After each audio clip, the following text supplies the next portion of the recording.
నీ చేతిలో బైబిల్ ఉంది, నువ్వు మనసు కలిగి దేవుని పాదాల చెంతకు ఏకాంతంగా పోతే దేవుని సన్నిధి దిగొచ్చింది.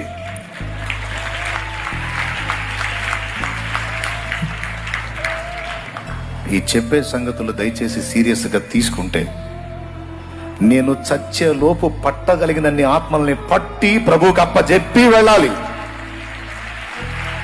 ఈ ఛాలెంజ్ మైండ్లోకి తీసుకుంటారని మొత్తుకుంటున్నాను నేనంటే. అది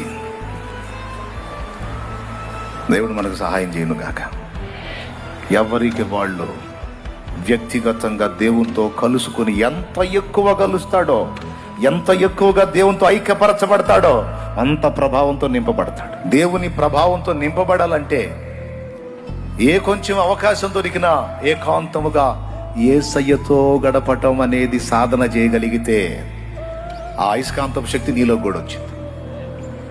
ఆ ప్రభావం నీలో కూడా పనిచేసి నువ్వు ఒక శ్రేష్టమైన పాత్రవై అనేకుల్ని దేవుని కొరకు ఆకర్షించగలుగుతావు.